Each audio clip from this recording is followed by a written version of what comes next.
Buenas tardes, aquí estamos a la distancia, eh, dando inicio a esta conversación a la que nos han invitado tan cordialmente como todos los años desde Rosario. Esta vez vamos a hablar sobre un tema que venimos conversando desde hace un tiempo largo e investigando.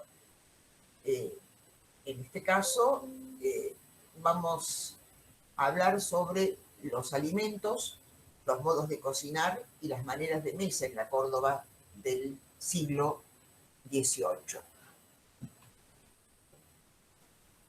Digamos, para arrancar, que los documentos básicos con los que hemos trabajado estos son los libros de cuentas e inventarios del Colegio Máximo y las estancias de la Compañía de Jesús en Córdoba, y el otro documento central son los costumbreros del Colegio de Quito, que se aprueban en el año de 1618, más los costumbreros del Colegio de San Juan Bautista de La Plata.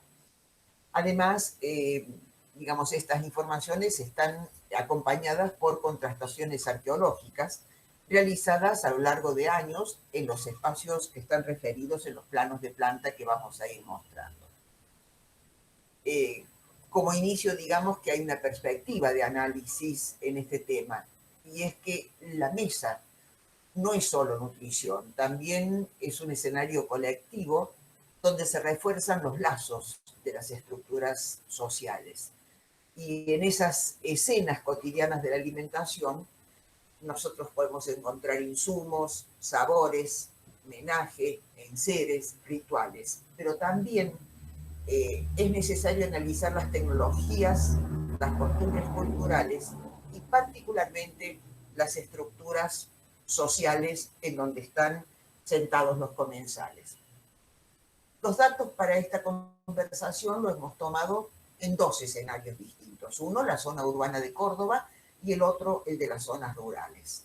En la zona urbana de Córdoba estamos abarcando el espacio del Colegio Convictorio, del Real Colegio Convictorio, el Colegio Máximo, residencia, procuración de provincias, patio de oficios y ranchería de la Compañía de Jesús, donde hay 186 miembros de la orden y 373 esclavos.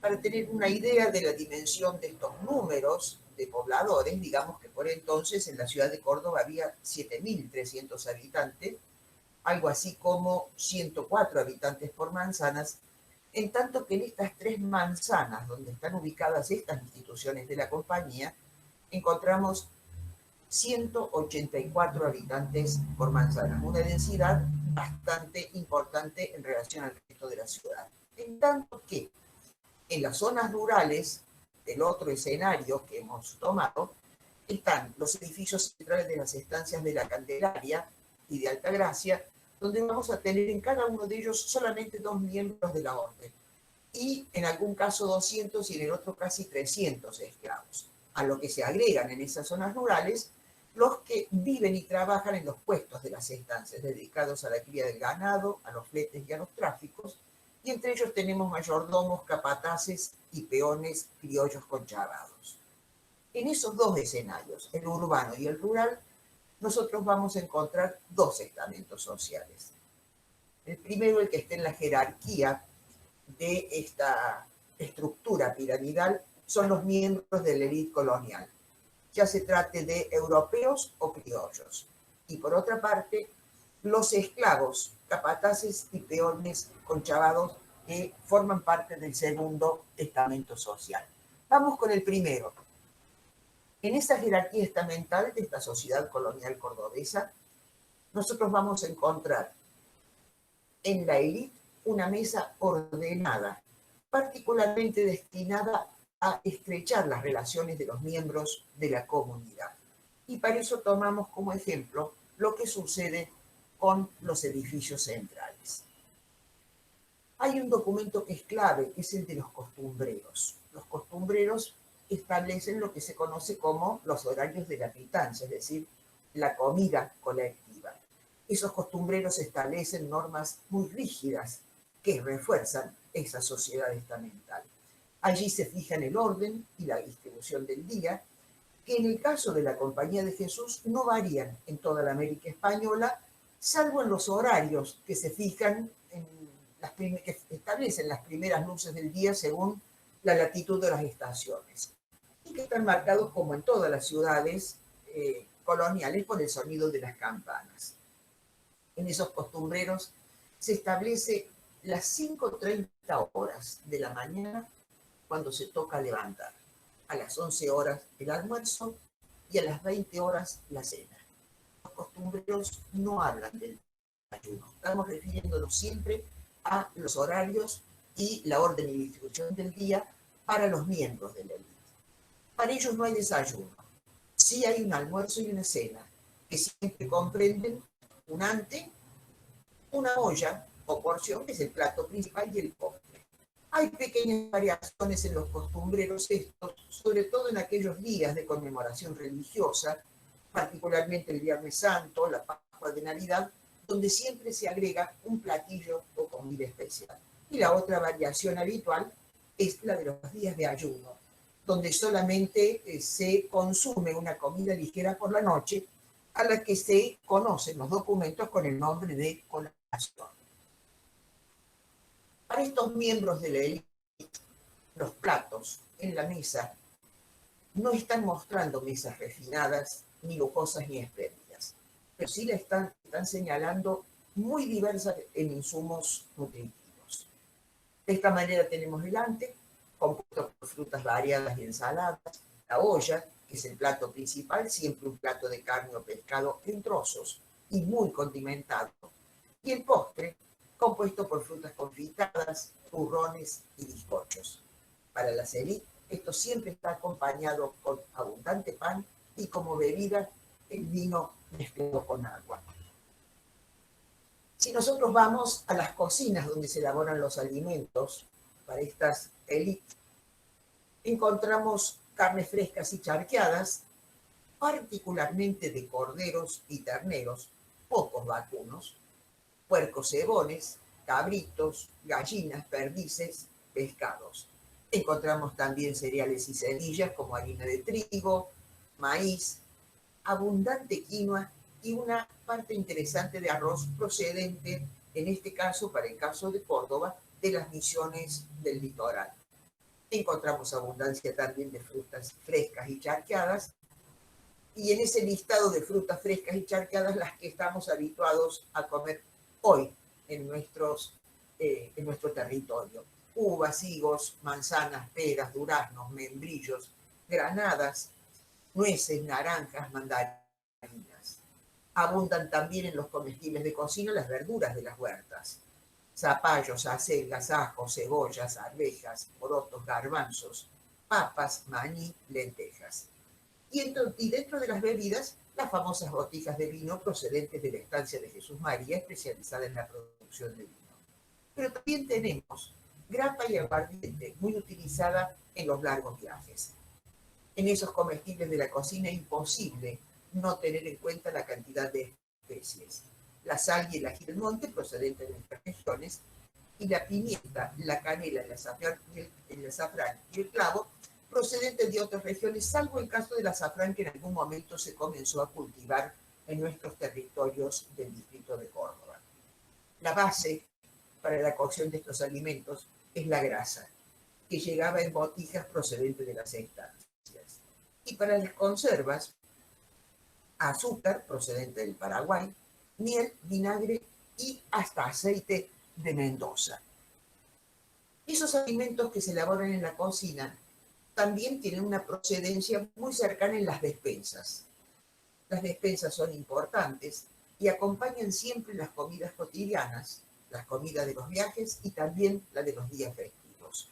Los libros de cuentas señalan una cantidad importante de quesos, que es, digamos, un alimento que se consume todos los días: escabeches, arroz, tocino, almidón, chuño, es decir, la papa seca, la chochoca, esa papa rallada, exprimida y asada en una parrilla, el famoso masacote, que es una pasta alimenticia de carnes y verduras, sobre todo de granos, triturada, seca, muy espesa, que se consume particularmente en los viajes, donde se aprovecha colocarla en un cazo con agua caliente y es de alguna manera lo que hoy conocemos como las famosas sopas secas a las que le agregamos un poco de agua caliente.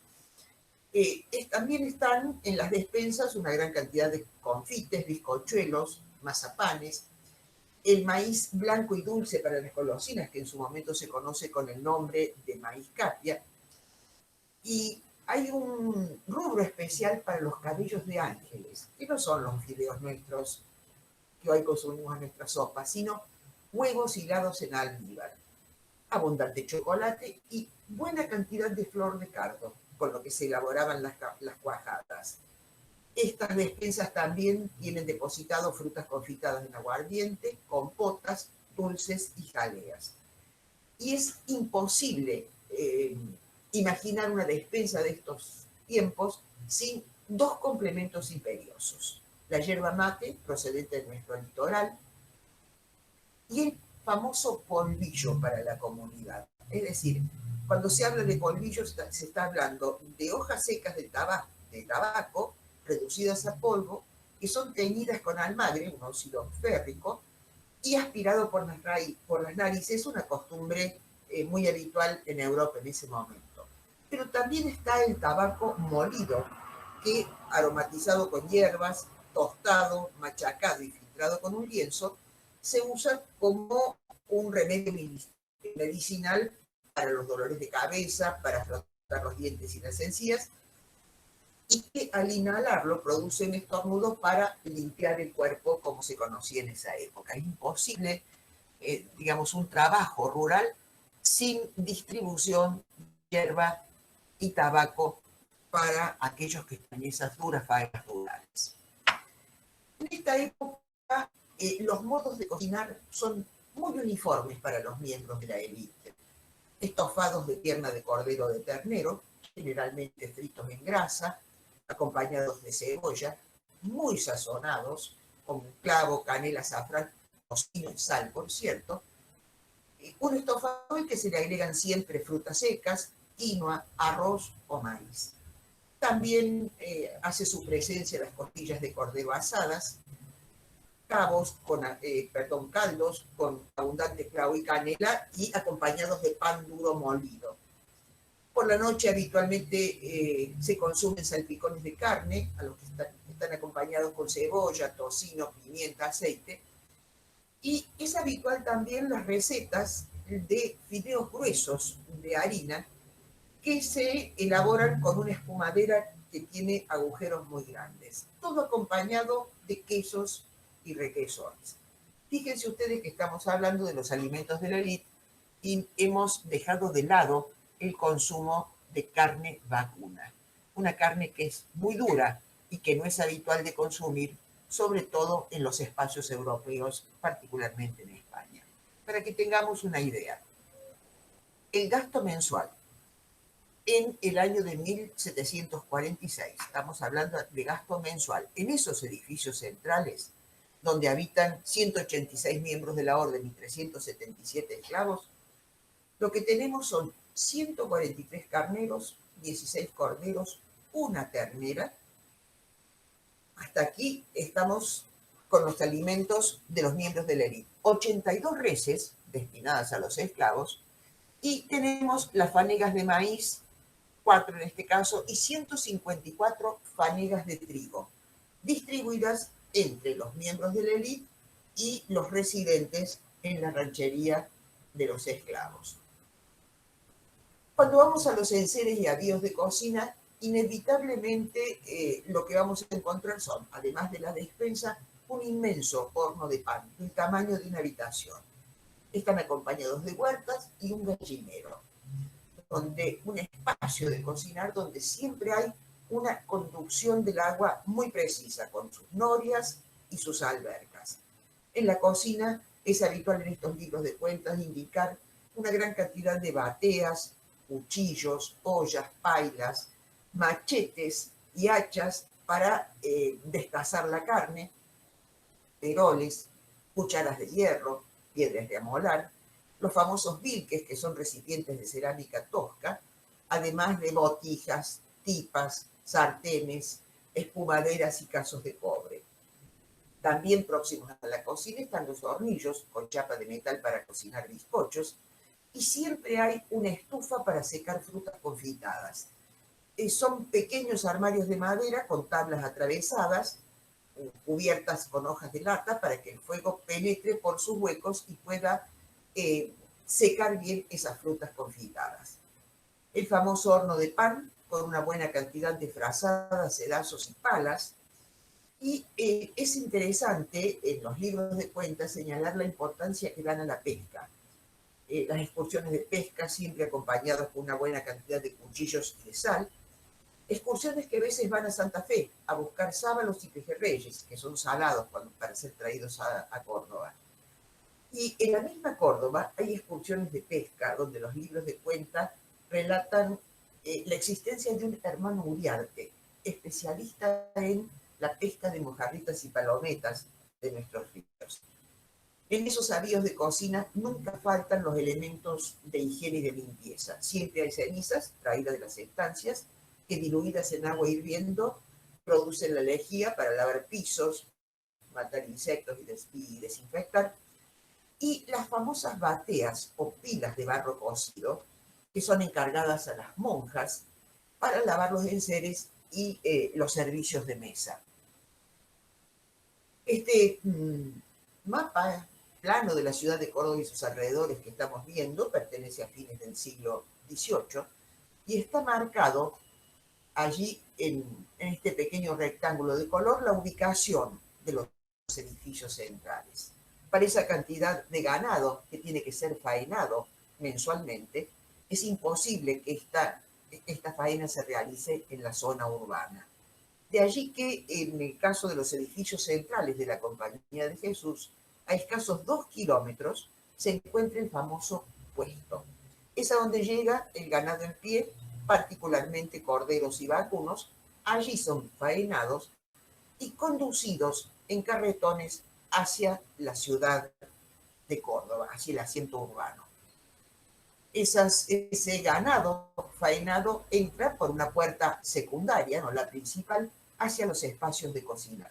Espacios de cocinar donde hay un patio de la cocina y donde están distribuidos especialmente las cocinas, las hornallas y en un extremo el famoso horno de pan. Hasta aquí la mesa ordenada de las élites. Pero también teníamos, como dijimos al comienzo, en esa jerarquía estamental, una mesa desordenada. Es la de los esclavos, capataces y conchavados, no solo de los edificios centrales, sino particularmente en las estancias que sostienen al colegio máximo. En el caso de las estancias, tomemos el ejemplo de la estancia La Candelaria. A mano derecha tenemos en este recuadro en rojo donde está el patio de la cocina, donde se cocinan los alimentos para los residentes, para los miembros de la orden residentes en la estancia. Pero también tenemos un poquito a un costado, hacia el norte, el patio de la ranchería y los lugares donde se cocina para los esclavos de la estancia La Candelaria. Vayamos entonces, nos detengamos un poco en estas dos estancias que hemos tomado como ejemplo, La Candelaria y Altagracia. Aquí tenemos en esta diapo la cantidad de esclavos de cada una de ellas, a la que se agregan también los capataces en los puestos y conchavados. En el caso de La Candelaria, el gasto anual para el año de 1762 en los puestos, en los 10 puestos y en los edificios centrales para esclavos, capataces y conchavados, es de 700 reses, a lo que se agregan 30 fanegas de harina, maíz, más todos los productos de la huerta, frutas secas, grasa para cocinar, el famoso masacote y chaquis. Y lo que es inevitable, yerba y tabaco. En el caso de Altagracia, lo que tenemos es un gasto anual de 1.160 reses. Con la misma, digamos, variedad de insumos. Estamos hablando de los puestos de estas estancias. Se agregan indudablemente para las fiestas y días de guardar el famoso pescado seco y bocados dulces. Y hay otra variación que es muy notable en el caso de las estancias, en épocas de epidemias, esta jerarquía estamental más baja recibe sí alimentos especiales como gallinas, corderos y huevos, y tenemos allí en la diapo indicados los años precisos de las grandes epidemias que azotaron la región. En estos espacios de la comida con normas desordenadas, como las estamos llamando, los enseres, los avíos de cocina y los horarios de comida son diferentes. La cocina está siempre bajo una enramada, donde hay un espacio para asar, un horno y horcones para acercar las carnes. Los avíos de cocinar son pocos. Una olla grande de hierro, cuencos de barro, cucharones de madera y hierro, cuchillos y hachas. Aquí nosotros no tenemos tenedores, ni cucharas ni manteles, solo cuchillos. Y los horarios de comida son diferentes, porque están determinados por las faenas rurales. Sí hay desayuno, generalmente compuesto por leche, mate cocido y pan, una comida fuerte, generalmente un puchero o carne vacuna asada, y por la noche un salpicón. Pero a diferencia de los miembros de la élite, las raciones alimenticias no incluyen el vino ni siquiera mezclado con agua. Indudablemente, en estos lugares de faenas duras, las mesas no tienen las normas rígidas que sí la hemos visto para la cena. Vamos ahora a las maneras de mesa en esa jerarquía estamental. Hay una distinción muy fuerte en esas maneras de mesa entre nobleza y vulgo. Esos costumbreros que mencionábamos al comienzo son normas y manuales de urbanidad y de cortesía, donde están incluidos la compostura, el vestido, la conversación y el caminar. Son normas de comportamiento social, pero que envuelven la vida civil urbana y culta. Recordemos que cuando estamos hablando de los espacios centrales de la Compañía de Jesús en Córdoba, no están solo los miembros de la orden, también están aquellos hijos de la élite criolla que son educados por los miembros de la orden. Y en esos costumbreros hay, digamos, manuales de compostura, vestido, conversación y caminar que están incluidos, como por ejemplo, sean en sus pensamientos castos y en sus palabras compuestos, huyendo todo género de mentiras, juramentos, palabras ociosas y murmuraciones, y guárdense de ofender a nadie con palabras. Tengan unión y paz unos con otros, trátense con crianza y urbanidad. No anden ociosos ni vagueando por la casa, hablando unos con otros. Perdón, y sean puntuales a la distribución que el padre rector les señale para los ejercicios ordinarios del colegio. Guarden mucha limpieza en sus personas y aposentos, que deben estar limpios, aseados y bien compuestas las camas. Y cuando salen fuera de casa, vayan con modestia, sosiego y gravedad. Estas normas se acentúan en el refectorio. El refectorio es el espacio, después de la iglesia, el más respetable para la comunidad. Al ingreso del refectorio siempre hay un aguamanil con sus tobajones para lavarse las manos antes de ingresar al refectorio. En el mismo refectorio hay una mesa rodeada de sillas y taburetes. Y sobre la mesa, hechos en peltre, cucharas, cuchillos, tenedores, fuentes, platos de porción y de postre. También hay vajilla de loza, de esa que hacen las monjas, sobre todo destinadas a la cuajada y al caldo, y jarros. Y como servicios de mesa abundan manteles y servilletas, vinajeras y vasos de vidrio, saleros, pailas, tinajas y, por supuesto, candeleros. Esos costumbreros son muy precisos y esos modales, allí están establecidos los famosos modales de mesa, donde se fijan cosas como, por ejemplo, a las 11 se toca comer. Habiendo oído la señal, se refiere a las campanas, acuden al refectorio. Y ninguno se sienta a la mesa, sino como fueran entrando y se colocan alrededor de las mesas y esperan al padre rector o a quien presidiera la mesa. Este echa la bendición y después se sientan en orden. En el refectorio y mesa deben estar callados y quietos. no con sombreros. Las servilletas se ponen en la mesa doblada sobre el pan y debajo de la servilleta el cuchillo, la cuchara y los tenedores. Todos sentados alrededor de la mesa, el rector echa la bendición. Todos se santiguan, se desdoblan las servilletas y primero se sirve el rector o quien presida la mesa. Y ninguno empieza a comer ni toma la servilleta antes que el padre rector.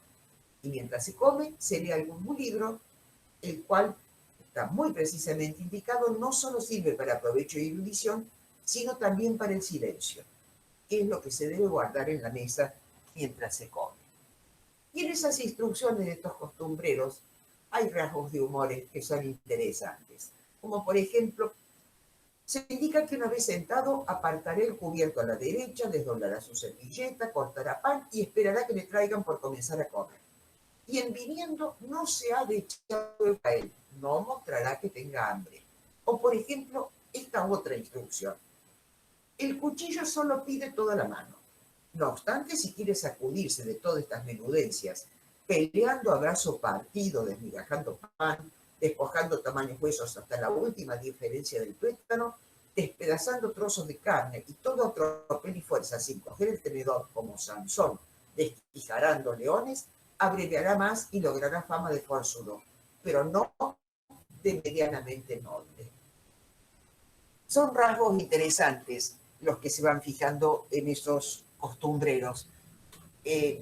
Cuando nosotros llegamos al siglo XIX, ya expulsada la Compañía de Jesús, y a comienzos de ese siglo, con toda la movilidad social que implican las guerras de independencia, esa nobleza culta que se ha formado en estos colegios de la compañía, indudablemente conforma un sector exitoso de la sociedad. En esa disciplina y en ese control que habían establecido las normas, había indudablemente un mandato del deber ser. En ese siglo XIX, aquellas maneras de mesa de los siglos anteriores se comenzaron a replicar en innumerables manuales de urbanidad y buenas costumbres. Esos manuales estaban representando la modernidad, el progreso y el desarrollo social. Para ese siglo de fuerte movilidad social, por encima del origen social, el buen tono era una marca de la gente decente. Y ahí comienzan a aparecer los manuales de urbanidad y buenas maneras, que el caso más emblemático es el manual de Antonio Carreño, cuya primera edición es de 1853, pero que se siguió editando aún bastante avanzado el siglo XX. Hoy, ya habiendo pasado tanto tiempo, nosotros podemos decir que hemos incorporado el mestizaje en los alimentos, en los modos de cocinar y en las maneras de mesa. En los productos alimenticios hoy estamos consumiendo aún producidos acá, pero alimentos originados en Europa, como frutas, verduras, cereales y carnes. Pero seguimos consumiendo originarios de nuestra América, el maíz, las papas, los tomates y la yerba mate. Y en los modos de cocinar podemos incorporar formas de cocinar que encontramos en los famosos artes de repostería de Juan de la Mata y de Juan Almiras, con recetas que aún hoy las seguimos confeccionando. Y de América seguimos utilizando los cuencos de barro, el contacto directo con las brasas, los charquis y los mazacotes. Y en las maneras de mesa también hemos incorporado, afortunadamente, un mestizaje, porque practicamos dos rituales diferentes. La mesa formal y ordenada, aquella que nos enseñan desde chicos y cuando llegan las visitas, y la hermosa liturgia del asado y del mate. Les agradezco la paciente atención y estoy segura que nos vamos a volver a encontrar el año próximo, pero que nos vamos a encontrar afortunadamente en una mesa desordenada donde vamos a practicar con seguridad la liturgia del asado y el mate. Muchas gracias.